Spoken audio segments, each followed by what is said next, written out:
যে সমাজের মধ্যে এরকম হাইওয়ান বাস করে, যে হাইওয়ানরা 7 বছরের মেয়েকে ছাড়ে না, 3 বছরের মেয়েকে ছাড়ে না, সেই সমাজের লোকেরা পশ্চিমাদের এই কথা যে 18 বছরের আগে বালেগ হয় না, পশ্চিমাদের কথা আমাদেরকে খাওয়াইতে চাও। আমাদের নবীদের শিক্ষা, আমাদের ইসলামের শিক্ষার খবর নাই। হুজুররা ডেকে ডেকে তোমাদেরকে বলেন, মিম্বরে মিম্বরে বলেন, বেশি বললে তো তার মিম্বরে শেষ হয়ে যায়।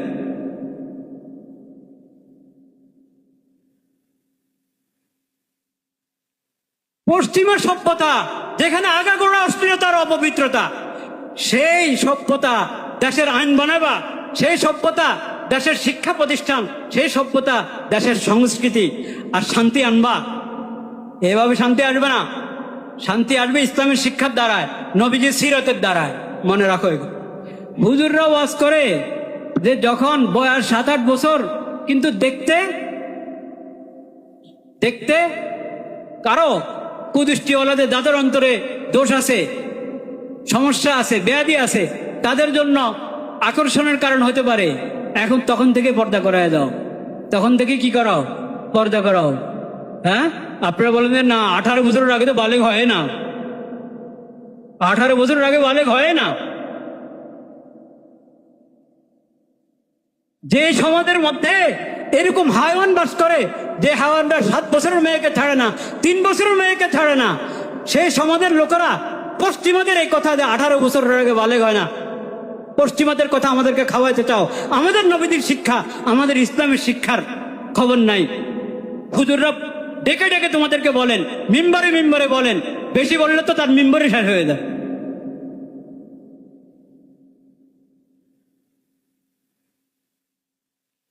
পশ্চিমা সভ্যতা যেখানে আগাগোড়া অশ্লীলতার অপবিত্রতা, সেই সভ্যতা দেশের আইন বানাবা, সেই সভ্যতা দেশের শিক্ষা প্রতিষ্ঠান, সেই সভ্যতা দেশের সংস্কৃতি আর শান্তি আনবা। এভাবে শান্তি আসবে না। শান্তি আসবে ইসলামের শিক্ষার দ্বারায়, নবীজির সিরতের দ্বারায়। মনে রাখো এগুলো।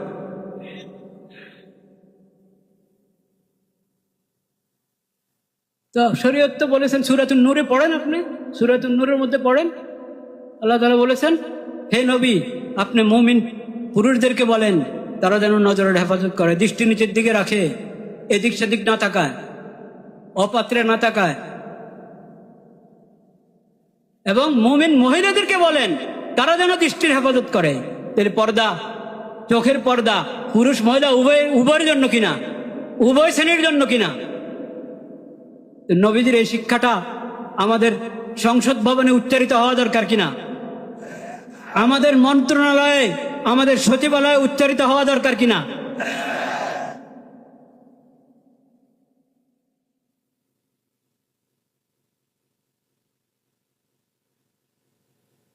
এরপরও যদি 18 বছরের আগে মেয়ে বালেগ হয় না, এই ধরনের কথা বলা হয়, তাহলে মানে মানুষও তো বরদাস্ত করতে পারে না। এটা একজন মুসলিম আখিরি নবীর উম্মত কিভাবে এটা বরদাস্ত করবে, চিন্তা করেন।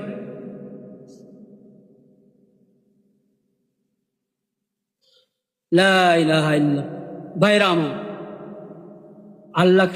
আল্লাহর দোহাই দিয়ে যখন তোমাকে বলা হবে, আল্লাহর বিধানের নাম দিয়ে, আল্লাহর শরীয়তের নাম দিয়ে যখন বলা হবে, এটাকে অবজ্ঞা করবে না।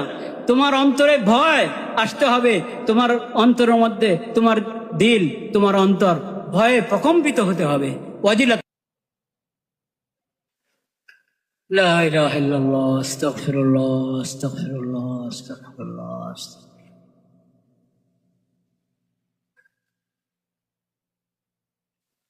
ভাইরা আমার, ঈদুল আজহা সামনে, কোরবানি সম্পর্কে জরুরি মাসলা মাসাইল আমরা জানাও আছে, নতুন করে আবার জেনে নিব, বুঝে নিব ওলামায়ে কেরামের কাছ থেকে, এবং এই বিষয়ের নির্ভরযোগ্য বই পুস্তক পড়ে। আমি শুধু 3টা কথা আরজ করব ইনশাআল্লাহ। একটা কথা গত জুমায় বলেছিলাম, এই দিনগুলোকে, যুলহজের এই প্রথম দিনগুলোকে খুব কাজে লাগানো, ইবাদত বন্দেগী জিকির আজকারের মধ্যে কাজে লাগানো। বিশেষ করে আল্লাহু আকবার, আল্লাহু আকবার, লা ইলাহা ইল্লাল্লাহু আল্লাহু আকবার, আল্লাহু আকবার ওয়ালিল্লাহিল হামদ। এই জিকির যত বেশি করা যায়, আল্লাহু আকবার, আল্লাহু আকবার, লা ইলাহা ইল্লাল্লাহু আল্লাহু আকবার, আল্লাহু আকবার ওয়ালিল্লাহিল হামদ, আল্লাহু আকবার, আল্লাহু আকবার, লা ইলাহা ইল্লাল্লাহু আল্লাহু আকবার, আল্লাহু আকবার ওয়ালিল্লাহিল হামদ, আল্লাহু আকবার, আল্লাহু আকবার, লা ইলাহা ইল্লাল্লাহু আল্লাহু আকবার, আল্লাহু আকবার ওয়ালিল্লাহিল হামদ। যে কোনো নফল ইবাদত এই দিনগুলোতে আল্লাহর কাছে অনেক প্রিয়। দিনে রোজা, রাত্রে নামাজ, নফল নামাজ। বিশেষ করে 9 জিলহজের রোজা, বিশেষ করে 9 জিলহজের রোজা, এই রোজার খেয়াল রাখবো আমরা। এমনি 9 তারিখ পর্যন্ত প্রতিদিনের রোজা রাখা যায়, এবং এগুলোর মধ্যে বিশুদ্ধবার সোমবার আসলে সেই বিশুদ্ধবার সোমবারের নফল রোজা যুক্ত করা যায়, নিয়ত যুক্ত করা যায় রোজার সাথে। 9 তারিখের আগে 7 তারিখ, 8 তারিখ, 9 তারিখ কয়েকদিন মিলিয়ে রোজা রাখলাম, কোনো সমস্যা নেই। শুধু 9 জিলহজের রোজা, এটাও আলাদা এবং বিশেষ ফজিলতের রোজা। আল্লাহ রাব্বুল আলামিনের বরকতে এক বছর এর গুনাহ কি করে দেন? মাফ করে দেন। পিছনের 1 বছরের গুনাহ। আহতাসিবু আলাল্লাহ আন ইউকাফিরাল্লাহু বিহি, নবীজি বলেন আমি আল্লাহর কাছে আশা রাখি, আল্লাহর কাছে সওয়াবের এই আশা রাখি, আল্লাহ তাআলা এই রোজার বরকতে পিছনের 1 বছরের গুনাহ কি করে দিবেন? মাফ। সগীরা গুনাহ বটেই, মুমিন কবিরা গুনাহ করবে কেন? মুমিন মুসলিম তো কবিরা গুনাহ করার কথা না, হয়ে গেলে সাথে সাথেই তওবা করবে, হয়ে গেলে সাথে সাথেই কি করবে? তওবা করবে, লজ্জিত হয়ে তওবা করবে। লা ইলাহা ইল্লাল্লাহ, লা ইলাহা ইল্লাল্লাহ, লা ইলাহা। এই কথাও গত জুমায় বলা হয়েছে যে আমাদের স্থানীয় দেখা হিসাবে যেটা 9 জিলহজ, সেই 9 জিলহজে আমরা 9 জিলহজের কি রাখবো? রোজা রাখবো, এবং এই রোজাতে আমরা সেই সওয়াব কি পাবো ইনশাআল্লাহ। দ্বিতীয় কথা যেটা বলার ইচ্ছা, সেটা হলো কোরবানির শিক্ষা। কোরবানির কি শিক্ষা? কোরবানির শিক্ষা কোরআন কারীমের মধ্যে আল্লাহ তাআলা সূরাতুল আনআমে বলেছেন, এবং সূরাতুল হজের মধ্যে বলেছেন, এবং সূরা সাফফাত, সদ, ইব্রাহিম আলাইহিস সালামের ঘটনা, সাফফাত, সূরা সাফফাতের মধ্যে আল্লাহ তাআলা বলেছেন। আজকে আমি সূরাতুল হজের থেকে একটু শোনাবো ইনশাআল্লাহ।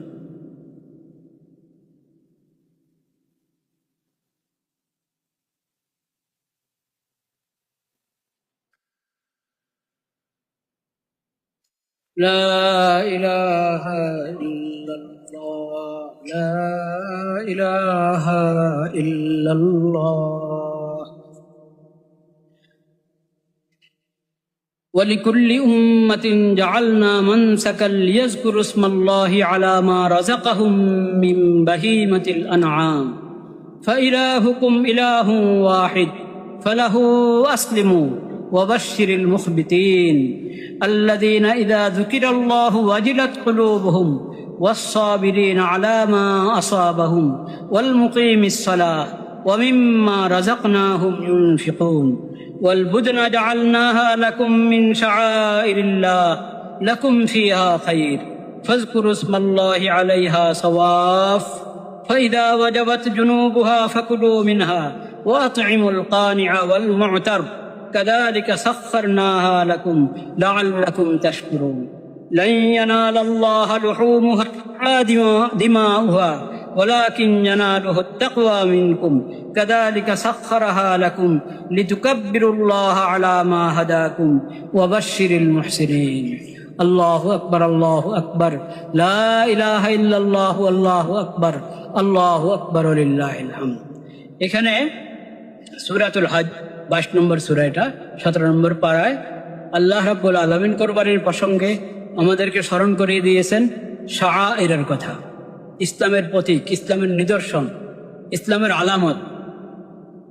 যেই সব আমল ঈমান এবং ইসলামের প্রতীক, ঈমান এবং ইসলামের আলামত বহন করে, ওগুলাকে আল্লাহ নাম দিয়েছেন শাআইরুল্লাহ, আরেক নাম দিয়েছেন হুরুমাতুল্লাহ। আল্লাহ নির্দেশ করেছেন, হুকুম দিয়েছেন যে এইসব শাঈরাহ, শাঈরার বহুবচন কি শাআই, মানে ইসলাম এবং ঈমানের যত নিদর্শন, যত কিছুকে আমি নিদর্শন হিসাবে ঘোষণা করেছি, এগুলো সম্মান তোমাদের জিম্মায় জরুরি। তো কোরবানির পশু, কোরবানির ইবাদত, এটাও ইসলামের কি শাআইর, ইসলামের ঈমানের বহুত বড় আলামত। এখান থেকে কোরবানির ইবাদত থেকে আমরা শিক্ষা পেলাম যে শাআইর ইসলাম, শাআইরুল্লাহ, এসব কিছুর যথাযথ সম্মান প্রদর্শন করতে হবে। কোন ইসলামের কোন নিদর্শন নিয়ে, ইসলামের কোন প্রতীক নিয়ে কোনো উপহাস করা যাবে, অবমূল্যায়ন অবজ্ঞা করা যাবে না, সেটা কুফর হবে। সেটা কি হবে? কুফর হবে। আর ইসলামের প্রতীকগুলো সম্মান, ইকরাম, মোহাব্বত, শ্রদ্ধা, এটা হলো ঈমানের আলামত। অন্তরে তাকওয়া আছে, এই কথার আলামত। তো আল্লাহ বলা চাচ্ছেন যে তোমাদের অন্তরে শাআইরুল্লাহর সম্মান থাকুক, যাতে বোঝা যায় তোমাদের অন্তরে আল্লাহর ভয় আছে, তাকওয়া আছে। দ্বিতীয় কথা,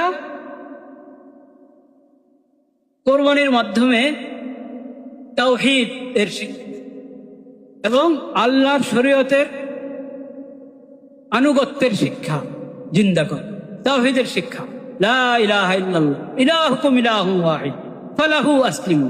দুটো কথা আল্লাহ একসাথে বলে দিয়েছে। এই কোরবানির শিক্ষা তো তোমাদেরকে আল্লাহ তাআলা দিয়েছেন। কেন? এটা তোমরা তোমাদের মাবুদের পক্ষ থেকে পেয়েছ। শিরিক কেন্দ্রিক যত উৎসব, কোনোটার সম্পর্ক আল্লাহর সঙ্গে নাই। আল্লাহ তাআলা শিক্ষা দিয়েছেন হলো যত ঈদ উৎসব আল্লাহ তাআলা দান করেছেন, যত কোরবানি আল্লাহ তাআলা দান করেছেন, পিছনের উম্মতদের কও, সকল ঈদ উৎসব, সকল কোরবানি কি কেন্দ্রিক? তাওহীদ কেন্দ্রিক। লা ইলাহা ইল্লাল্লাহ, আশহাদু আল্লা ইলাহা ইল্লাল্লাহ ওয়াহদাহু লা শারীকা লাহু। ওই তাওহীদের শিক্ষা গ্রহণ করো, তাওহীদের কথা জিন্দা করো, দিলের মধ্যে তাওহীদের সবক জাগ্রত করো। ইউসাব্বিতুল্লাহুল্লাযীনা আমানু বিল কওলি সাবিতি ফিল হায়াতিদ দুনিয়া ওয়া ফিল আখিরাহ। দুনিয়া আখিরাতে, কবরে, হাসরে, সব জায়গায় যাতে তাওহীদের এই ধ্বনি, তাওহীদের এই বাণী লা ইলাহা ইল্লাল্লাহ তোমাদের জবানে থাকে, তোমাদের দিলে থাকে, সব জায়গায় যাতে তোমাদের জবানে আল্লাহর জিকির থাকে। লিয়াজকুরু ইসমাল্লাহ বিসমিল্লাহি ওয়াল্লাহু আকবার, নাকি জবা করুন আল্লাহর নামে কোরবানি, বিসমিল্লাহি ওয়াল্লাহু আকবার, লিয়াজকুরু ইসমাল্লাহ আলা মা রাযাকাহুম মিন বাহিমাতিল আনআম। যে পশু আল্লাহর দরবারে কোরবানি হিসেবে পেশ করছো, এটা আল্লাহর দান, আল্লাহর রিজিক। তুমি আল্লাহর দরবারে পেশ করছো আল্লাহর নাম নিয়ে। এখানে আল্লাহর নাম না নিয়ে যদি অন্য কারো দেব দেবীর নাম নেওয়া হয়, গায়রুল্লাহ কারো নাম নেওয়া হয়, তাহলে কোরবানি হবে? ঈমান থাকবে? লিয়াজকুরু ইসমাল্লাহ বিসমিল্লাহি আল্লাহু আকবার। তাওহীদের কথা বলো, ইন্নী ওয়াজ্জাহতু ওয়াজহিয়া লিল্লাযী ফাতারাস সামাওয়াতি ওয়াল আরদা হানিফান ওয়া মা আনা মিনাল মুশরিকিন। তাওহীদের কথা বলো, তাওহীদের দোয়া পড়ো, তাওহীদের আরেক দোয়া পড়ো, ইন্না সলাতি ওয়া নুসুকি ওয়া মাহইয়ায়া ওয়া মামাতি লিল্লাহি রাব্বিল আলামিন। আমার সালাত, আমার কোরবানি, আমার যাবতীয় সব ইবাদত একমাত্র কার জন্য? আল্লাহর জন্য। আল্লাহর কোনো শরীক নেই, আল্লাহর কোনো কি নাই শরীক। তাওহীদের সবক জিন্দা করো। দ্বিতীয় সবক জিকির, তাওহীদের বাণী, তাওহীদের জিকির, আল্লাহু আকবার, আল্লাহু আকবার, লা ইলাহা ইল্লাল্লাহু আল্লাহু আকবার, আল্লাহু আকবার ওয়া লিল্লাহিল হামদ। তাওহীদের আকীদা এবং তাওহীদের ধ্বনি, তাওহীদের জিকির, তাওহীদের কালিমা। তৃতীয় সবক ওয়া ইলাহুকুম ইলাহুন ওয়াহিদ ফালাহু আসলিমু। তোমাদের মাবুদ একমাত্র কে? আল্লাহ। আল্লাহর শরীয়ত, আল্লাহর দেওয়া শরীয়তের সামনে, আল্লাহর বিধানের সামনে নত হয়ে যাও, আল্লাহর বিধানের আনুগত্য করো। ইসলাম। কে? ইসলাম, ঈমান এবং ইসলাম। শুধু ঈমান দ্বারা আল্লাহকে পাওয়া যাবে না। ঈমান আকীদার কথা আপনি বলছেন আমার দিল তো ঠিক আছে, আমার বিশ্বাস ঠিক আছে, কিন্তু নামাজ নাই, রোজা নাই, হজ নাই, জাকাত নাই, কোরবানি নাই, আল্লাহর বিধান নাই, আল্লাহ যা হারাম করেছেন তা থেকে বেঁচে থাকছো না, আল্লাহ যা ফরজ করেছেন তা আদায় করছো না। অশ্লীলতা আল্লাহ তাআলা হারাম করেছেন, ওটার পিছনে ঘুরো। চারিত্রিক পবিত্রতা আল্লাহ ফরজ করেছেন, দৃষ্টির হেফাজতের কথা আল্লাহ বলেছেন, আল্লাহ ফরজ করেছেন, তার খবর নেই। তাহলে ইসলাম হলো ঈমান এবং কি ইসলাম। কোরবানির ইবাদত আমাদেরকে ঈমানের শিক্ষা জাগ্রত করার সবক দেয় এবং ইসলামের শিক্ষা, আল্লাহর দেওয়া শরীয়তের আনুগত্যের শিক্ষা আমাদের মধ্যে জাগ্রত করে। ফালাহু আসলিমু, ফালাহু আসলিমু। সেটা কয়দিন? শুধু কোরবানির ঈদের দিন মাত্র? হ্যাঁ, না। ওয়াবাশশিরিল মুখবিতিন আল্লাযীনা ইযা যুকিরাল্লাহু ওয়াজিলাত কুলুবুহুম ওয়াস-সাবিরিনা আলা মা আসাবাহুম ওয়াল মুকিমিস সালাহ ওয়া মিম্মা রাযাকনাহুম ইউনফিকুন। এটা শুধু কোরবানির দিন না, তোমার পুরো জীবনে 24 ঘন্টার জিন্দেগিতে, তোমার শুরু থেকে জীবনের শেষ পর্যন্ত যখনই আল্লাহর নাম আসবে, আল্লাহর বিধানের কথা তোমাকে স্মরণ করিয়ে দেওয়া হবে, আল্লাহর শাস্তির কথা তোমাকে স্মরণ করিয়ে দেওয়া হবে, আল্লাহর সামনে হিসাব দিতে হবে, এই কথা যখনই তোমাকে স্মরণ করিয়ে দেওয়া হবে, ওয়াজিলাত কুলুবুহুম, সঙ্গে সঙ্গে তোমার অন্তর ভয়ে প্রকম্পিত হবে, দিলের মধ্যে কম্পন সৃষ্টি হবে। হ্যাঁ, কথা তো ঠিক, আরে আল্লাহর সামনে তো আমাকে দাঁড়াইতে হবে না, এরকম অবহেলা করা যাবে না, এরকম দুষ্টামি করা যাবে না, শয়তানি করা যাবে না, অপরাধ করা যাবে না, পাপাচার করা যাবে না। সতর্ক হও, সতর্ক হও। আল্লাহর বিধানের কথা তোমাকে স্মরণ করিয়ে দেওয়া হচ্ছে, আল্লাহর শরীয়তের কথা স্মরণ করে দেওয়া হচ্ছে। অন্যের উপরে, অন্যের ইজ্জত আবরুর উপরে হামলা করা, আক্রমণ করা দূরের কথা, শুধু কুদৃষ্টি, কুদৃষ্টি না এমনি দৃষ্টি দেওয়া, কুদৃষ্টি না সুদৃষ্টি, এটা তো মনের বিষয়, কে জানে। এজন্য আল্লাহ বিধান দিয়েছেন, তাকাবেই না তুমি। নজরকে হেফাজত করো, মুমিনদেরকে বলো তারা যেন দৃষ্টি নিচের দিকে দেখে। না, আমার চোখে দোষ নাই, আমার দিল ভালো আছে, আমি তাকাবো না। দিল ভালো না খারাপ ওটা পরের হিসাব। প্রথম কথা হলো তোমার দৃষ্টি নিচের দিকে রাখো, দৃষ্টি নিচের দিকে রাখো। আর মেয়া বালেগ হলে, বালিকা হয়ে গেলে, বাচ্চি মেয়ের বয়স, হ্যাঁ, যখন সে এই প্রাপ্তবয়স্ক হয়, প্রাপ্তবয়স্ক হলে 15 বছর না, 15 বছরের আগেও যদি প্রাপ্তবয়স্ক হওয়ার কি পাওয়া যায়, আলামত পাওয়া যায়, ছোট বালেক বালিকা 13 বছরও হয়, কেউ 12 বছর, 11 বছরও হতে পারে। এটা 15 বছর হলে তো বালেক হয়ে গেল। যদি অন্য আলামত পাওয়া যাচ্ছে না বালেক হওয়ার, 15 বছর বয়সে বালেক হয়ে যাবে। হুজুররা ওয়াজ করে যে যখন বয়স 7-8 বছর, কিন্তু দেখতে দেখতে কারো কুদৃষ্টিওয়ালাদের দাঁতের অন্তরে দোষ আছে, সমস্যা আছে, ব্যাধি আছে, তাদের জন্য আকর্ষণের কারণ হতে পারে। এখন তখন থেকে পর্দা করায় দাও, তখন থেকে কি করাও, পর্দা করাও। হ্যাঁ, আপনারা বলেন যে না 18 বছরের আগে তো বালেগ হয় না, 18 বছরের আগে বালেগ হয় না। যে সমাজের মধ্যে এরকম হায়াওয়ান বাস করে, যে হায়াওয়ানরা 7 বছরের মেয়েকে ছাড়ে না, 3 বছরের মেয়েকে ছাড়ে না, সেই সমাজের লোকেরা পশ্চিমাদের এই কথা যে 18 বছরের আগে বালেগ হয় না, পশ্চিমাদের কথা আমাদেরকে খাওয়াইতে চাও। আমাদের নবীদের শিক্ষা, আমাদের ইসলামের শিক্ষার খবর নাই। হুজুররা ডেকে ডেকে তোমাদেরকে বলেন, মিম্বারে মিম্বারে বলেন, বেশি বললে তো তার মিম্বারে শেষ হয়ে যায়।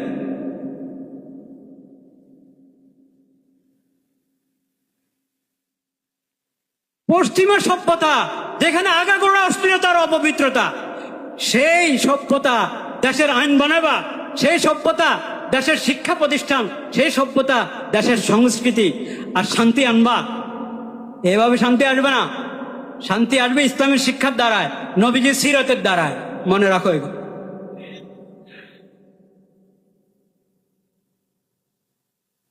তো শরীয়ত তো বলেছেন, সূরাতুন নূরে পড়েন, আপনি সূরাতুন নূরের মধ্যে পড়েন, আল্লাহ তাআলা বলেছেন হে নবী আপনি মুমিন পুরুষদেরকে বলেন তারা যেন নজরের হেফাজত করে, দৃষ্টি নিচের দিকে রাখে, এদিক সেদিক না তাকায়, অপাত্রে না তাকায়। এবং মুমিন মহিলাদেরকে বলেন তারা যেন দৃষ্টির হেফাজত করে। তাহলে পর্দা, চোখের পর্দা পুরুষ মহিলা উভয়ের জন্য কিনা, উভয় শ্রেণীর জন্য কিনা। নবীজির এই শিক্ষাটা আমাদের সংসদ ভবনে উচ্চারিত হওয়া দরকার কিনা, আমাদের মন্ত্রণালয়ে, আমাদের সচিবালয়ে উচ্চারিত হওয়া দরকার কিনা।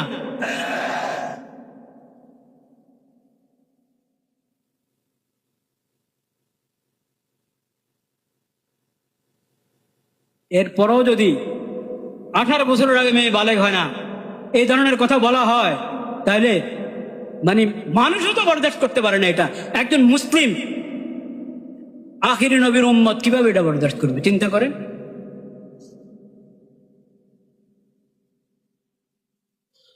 লা ইলাহা ইল্লাল্লাহ। ভাইরাম,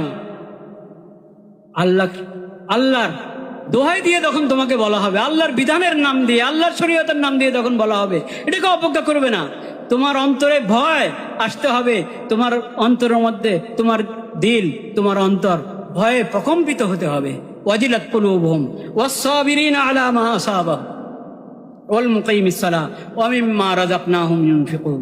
বাস ভাই, বাকি কথা আল্লাহ হায়াত রাখলে পরে হবে ইনশাআল্লাহ। শেষ কথা যেটা বলবো, 3টা কথা বলবো বলছি না, শেষ কথা যেটা বলতে চাচ্ছি, কোরবানির ইবাদত তো আমরা করবো ইনশাআল্লাহ, কিন্তু পরিষ্কার পরিচ্ছন্নতা সেটাও ইবাদত কিনা। কোরবানির ইবাদত করলাম কিন্তু পরিবেশ নোংরা করে রাখলাম, খারাপ করে রাখলাম। হ্যাঁ, নির্ধারিত জায়গায় সবকিছু রাখবো, ময়লা ফেলবো, হ্যাঁ, যাতে পরিবেশ কিনা হয়, নষ্ট না হয়। যথাযথ সাফাই, যথাযথ পরিষ্কার পরিচ্ছন্নতা, এটা ইমানের অঙ্গ, এটার আমরা খেয়াল করবো ইনশাআল্লাহ। জি,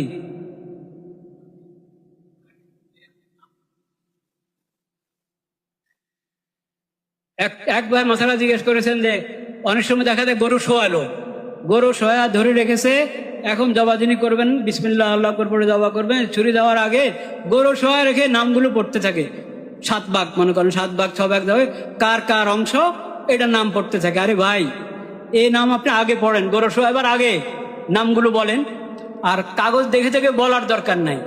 যদি আপনারা সবাই জানেন এই গরুতে, এই পশুর মধ্যে কয় ভাগ, কার কার কার কার হিস্সা জানা আছে, বলে দেওয়া আছে, নির্ধারিত আছে, সবাই জানে কার কার কোরবানি এখানে তার জানা আছে। বস, এখন বিসমিল্লাহ আল্লাহু আকবার পড়ে জবা করা হলে এটা তাদের কোরবানি হয়ে গেল, নামের তালিকা পড়তে হবে। বুঝতে পেরেছেন? বিশেষ করে এই গরু শোয়ানোর পরে সময় ব্যয় করা এই তালিকা পড়ার জন্য এটা ঠিক না।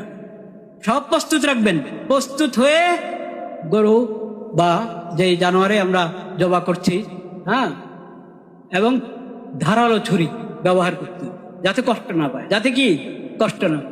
এবং এবং এই পুরা ঠান্ডা হওয়ার পর খালানো শুরু করবে। ঠান্ডা হওয়ার আগে যতক্ষণ রু আছে, নড়াচড়া করছে, ওই সময় যদি আপনি খালানো শুরু করেন, তার ওই পাগুলো কাটা শুরু করেন, তাহলে এটা জুলুম। এটা কি জুলুম? এরকম অনেক মশালা আছে, আপনারা আরো ভালো জানেন। মশালার বলার জন্য আসলে এই মেম্বার সব মশালা বলে শেষ করা যায়, এগুলো আলাদা প্রোগ্রাম করবেন শিখার জন্য, জানার জন্য। আল্লাহ তাআলা তৌফিক দান করেন। ওয়া আখিরু দাওয়ানা আলহামদুলিল্লাহি রাব্বিল আলামিন।